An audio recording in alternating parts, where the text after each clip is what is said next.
Hello students, आज हम लोग करेंगे एक टॉपिक जो आईसीएसई क्लास 9 के लिए भी है और 11th-12th के स्टूडेंट के लिए भी है।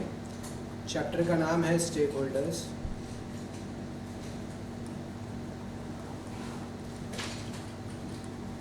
तो हु आर स्टेक होल्डर्स, ये समझते हैं। Any one stakeholders are those people or institution which has or they have an interest in the business. Interest here signifies they expect benefit from the business. कोई भी ऐसे लोग या organisation जिसका एक पर्टिकुलर ऑर्गेनाइजेशन या business में interest है या उनको उससे बेनिफिट होता है, उसे हम कहते हैं स्टेक होल्डर। स्टेक वर्ड का मतलब होता है इंटरेस्ट। ठीक है। स्टेक होल्डर देखो दो टाइप का होता है, एक है इंटरनल स्टेक होल्डर्स और दूसरा है external stakeholders. Internal stakeholders are those who are involve in the business, जो बिजनेस के अंदर इन्वॉल्व है, बिजनेस उनका बहुत क्लोज रिलेशनशिप है। External stakeholders are those stakeholders those who contribute from the outside, जिनका business से नाता डायरेक्टली नहीं है, वो बिज़नेस से डायरेक्टली कनेक्टेड नहीं है, बिज़नेस में इन्वॉल्व नहीं है, लेकिन फिर भी बिज़नेस को एक्सटर्नली या बाहरी तरीके से बाहर से सपोर्ट करते हैं, बिज़नेस का उनसे कनेक्शन है। इंटरनल स्टेक होल्डर्स कौन कौन होते हैं? सबसे पहला शेयर होल्डर। शेयर होल्डर्स का मतलब होता है बेटा ओनर्स, जो बिज़नेस के ओनर्स हैं वही बेसिकली शेयर होल्डर्स हैं। दूसरा होता है एम्प्लॉयर्स।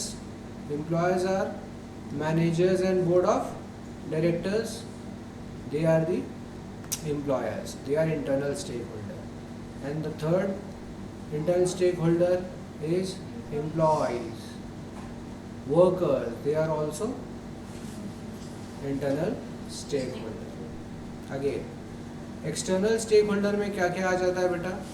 सप्लायर्स, जो अपने को गुड्स वगैरह सप्लाई कर रहे हैं, क्रेडिटर्स जिनसे उधार में हम परचेज कर रहे हैं। सप्लायर ऑफ क्रेडिट भी हो सकता है ये, जैसे बैंक वगैरह हो सकता है। गवर्नमेंट भी स्टेक होल्डर है, क्योंकि गवर्नमेंट भी हम पे कंट्रोल करता है, प्लस हमसे टैक्स वगैरह एक्सपेक्ट करता है। और सोसाइटी एज अ होल हमारा क्या है? External stakeholder. तो यहाँ तक चीज़ क्लियर हुआ।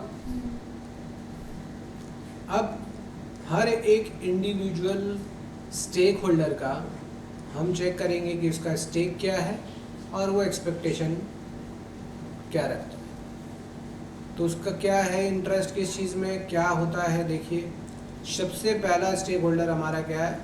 Share holder, internal. तो शेयर होल्डर का स्टेक क्या है? शेयर होल्डर बेटा प्रोवाइड करता है कैपिटल एंड रिस्क टेकर है। वो क्या है, याद रखना, शेयर होल्डर ही प्रोवाइड करता है क्या? कैपिटल, और वही रिस्क भी लेता है। ठीक है, वो रिस्क टेकर भी है। ये उसका स्टेक है। अगर वो ये कर रहा है, वो ये कंट्रीब्यूट कर रहा है, तो वो क्या एक्सपेक्ट कर रहा है? He must expect something. सबसे पहला चीज़ वो क्या एक्सपेक्ट करता है? Good return. Good return, return यहाँ का मतलब है प्रॉफिट्स। इसके बाद increase in the value of shares. तो जो शेयर होल्डर कंपनी का शेयर्स परचेज करके रखा है, वो चाहता है कि उसके शेयर्स का भी वैल्यू क्या हो? इंक्रीज हो, मतलब वेल्थ इंक्रीज हो। जब शेयर्स का वैल्यू बढ़ता है तो वेल्थ इंक्रीज होता है शेयर होल्डर का। Then safety of capital. एक शेयर होल्डर बिल्कुल ये चाहता है कि उसका जो कैपिटल है, जिस कंपनी में बिजनेस में वो लगाया है, वो सिक्योर रहे। इट मीन्स कंपनी का मैनेजमेंट को ऐसा कोई भी डिसीजन एक्शन नहीं लेना चाहिए जिससे कंपनी को नुकसान हो जाए और कंपनी का जो कैपिटल है वो किसी कारणवश रिड्यूस हो जाए ड्यू टू रॉन्ग डिसीजंस। देखो, कुछ चीज़ नेचुरल है तो उसको अपन नहीं बदल सकते, बट डिसीजन सोच समझ के लिया जाए, कहने का मतलब यही है। तो वो इन्वेस्टर जो है, शेयर होल्डर जो ओनर है, वो चाहता है कि मेरा जो कैपिटल है सेफ रहे, फाइनेंशियल इंफॉर्मेशन उसे मिलता रहे, फाइनेंशियल इन्फॉर्मेशन, कंपनी का बैलेंस शीट, कंपनी का प्रॉफिट एंड लॉस, कंपनी क्या कर रहा है, क्या करने वाला है, ये इन्फॉर्मेशन उस तक पहुंच जाना चाहिए, उसको मिलना चाहिए। ये भी वो एक्सपेक्ट करता है। क्या करता है? एक्सपेक्ट करेगा। फिर डिसीजन मेकिंग, डिसीजन मेकिंग में यहाँ वर्ड लिखा है बेटा से। If management is going to take any decision, वो अगर अपने शेयर होल्डर से पूछे, उनको बताए, उनको भी इंक्लूड करें डिसीजन मेकिंग प्रोसेस में, तो this builds the trust of the share holders and they do expect. भाई जो ओनर्स है, जो पैसा लगाया कंपनी में, वो चाहेगा ना कि कुछ डिसीजन हो तो मेरे से पूछा जाए, तो उसका एक्सपेक्टेशन है। ठीक है। फिर यहाँ पे हमने एक छोटा सा टॉपिक डिस्कस किया था, वो ये था बेटा कि कंपनी में shareholders are actually owners. क्या है? And management is different from shareholders. Management और शेयर होल्डर अलग अलग चीज है। मैनेजमेंट संभालता है बोर्ड ऑफ डायरेक्टर्स। ठीक है। कौन सिलेक्ट करेगा बोर्ड ऑफ डायरेक्टर्स को? ये शेयर होल्डर सिलेक्ट कर लेंगे। लेकिन शेयर होल्डर और मैनेजमेंट में फर्क है, ये समझना है। ठीक है। नेक्स्ट, स्टेक होल्डर वॉज और इज बोर्ड ऑफ डायरेक्टर्स। तो बोर्ड ऑफ डायरेक्टर्स क्या है? अभी पता है आपको, मैनेजमेंट। इनका स्टेक क्या है? वो क्या करते हैं बेटा? गाइड करते हैं, कंट्रोल करते हैं। किसका? कंपनी के वर्किंग्स को गाइड करते हैं और कंट्रोल करते हैं। Who controls the workings of a company? Board of directors. On board of directors. तो बोर्ड ऑफ डायरेक्टर्स भी तो कुछ एक्सपेक्ट कर रहे होंगे। आपको कंपनी के मैनेजमेंट को संभालने के लिए रखा गया। आप बताइए, आप क्या एक्सपेक्ट करोगे? जरा पॉइंट को पढ़िए और बताइए, क्या आप ये सब एक्सपेक्ट नहीं करोगे? जरा बताइए। सबसे पहला चीज़ क्या है भाई? आप मैनेजमेंट में हो तो आपको मैनेज करने का पूरा आज़ादी होना चाहिए। उसके अंदर अगर रेस्ट्रिक्शन डाला जाएगा तो आप ठीक से मैनेज नहीं कर पाओगे। इसके बाद रेम्यूनरेशन मिले। रेम्यूनरेशन मतलब आपको पैसा ठीक से मिले। मनी, आप जो काम कर रहे हैं उसके लिए जो आपको पैसा चाहिए वो ठीक होना चाहिए। फेयर मतलब क्या होता है? जायज़। क्या? जितना बनना चाहिए, आपका जितना मेहनत है उसके हिसाब से आपको मिलेगा। डिग्निटी ऑफ पोजीशन, देखो वैल्यू होना चाहिए। डिग्निटी मतलब उस पोजीशन का वैल्यू होना चाहिए।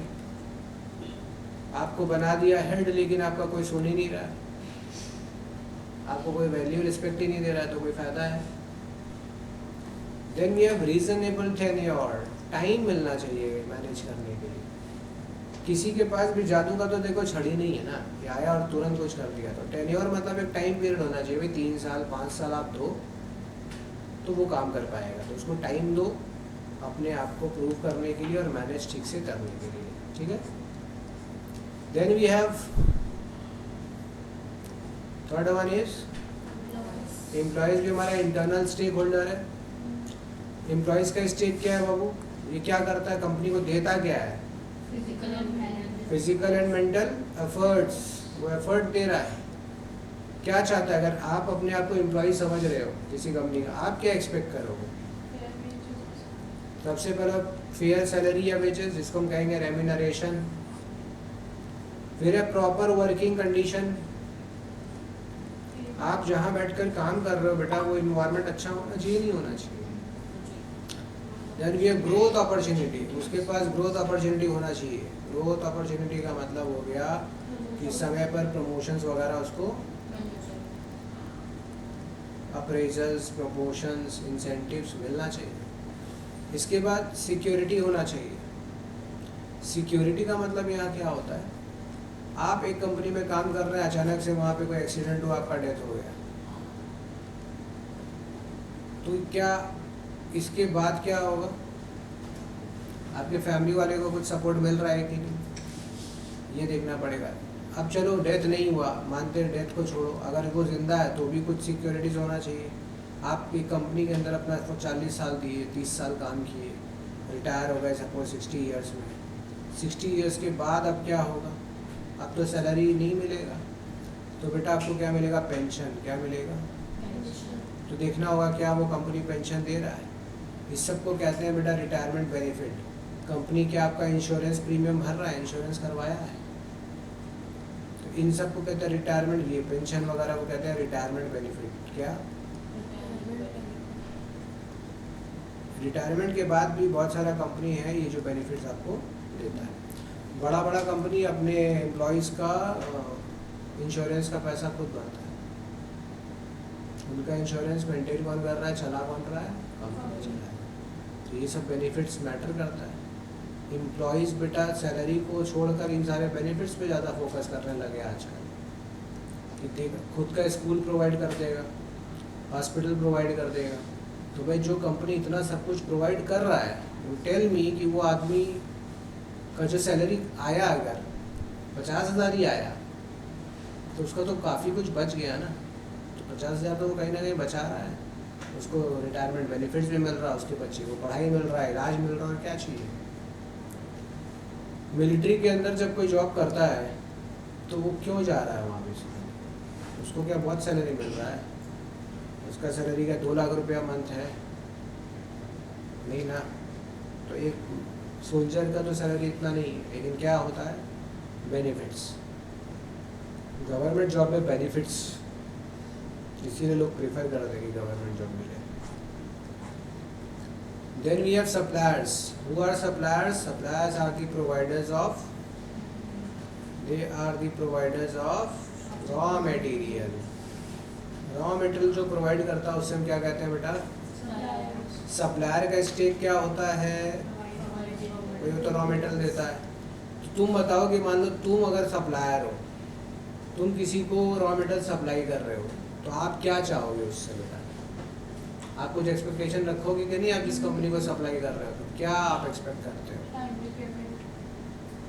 टाइमली एंड फेयर पेमेंट करना है आपको, regular orders, correct info about financial position, अच्छा रिलेशन होना चाहिए।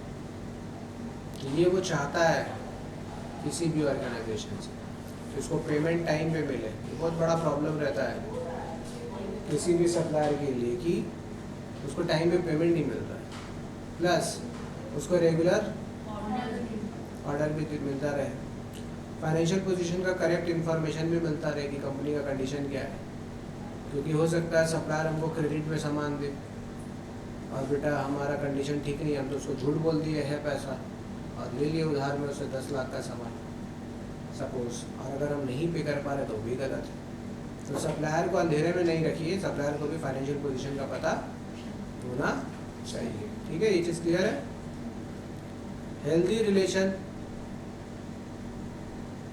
अच्छा रिलेशनशिप बिल्ड करना चाहिए ऑर्गेनाइजेशन को अपने सप्लायर के साथ। ज़रूरी भी है क्योंकि ये लोग मेरे काम लगते रहेंगे, तो हमें इससे क्या करना पड़ेगा।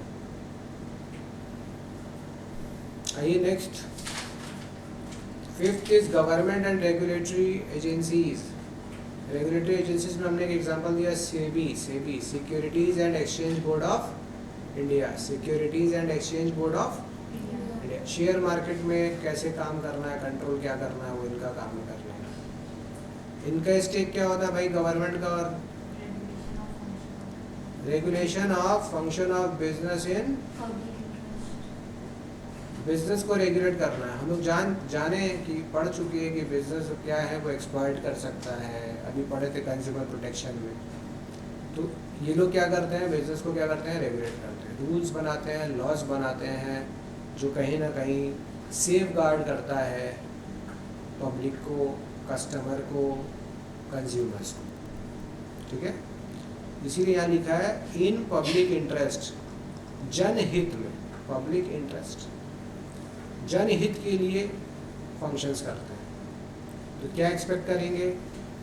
फर्स्ट वन इज टैक्सेस और ड्यूटीज बेटा रेगुलरली पेमेंट होना चाहिए, नियम को फॉलो करना चाहिए, लॉज कानून को फॉलो करो। और तीसरा सोशल और इकोनॉमिक डेवलपमेंट में कंट्रीब्यूशन करना चाहिए। ठीक है। 6th इज आम आदमी, सोसाइटी क्या करता है बेटा ये? इसका स्टेक क्या है?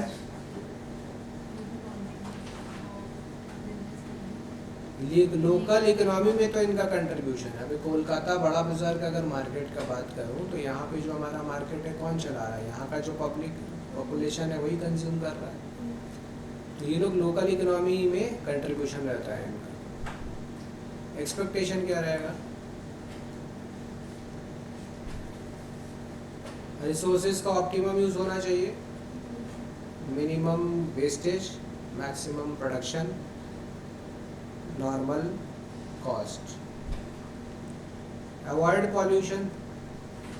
पॉल्यूशन को बेटा रोका जाए, इसके लिए तो ये चाहिए, पब्लिक यही चाहता है कि पॉल्यूशन ना हो। समाज में वीकर सेक्शन का मदद किया जाए, मतलब डोनेशन करे बिजनेस। रीजनल डेवलपमेंट हो। रीजनल डेवलपमेंट मीन्स अभी देखो कोलकाता है, अब जैसे मान लो कोई शहर है, कोलकाता है, गुड़गांव है, तो एक स्पेसिफिक जोन में ही प्रोडक्शन नहीं करना है, सारा इंडस्ट्री वहीं जाके सेटल हो जा रहा है।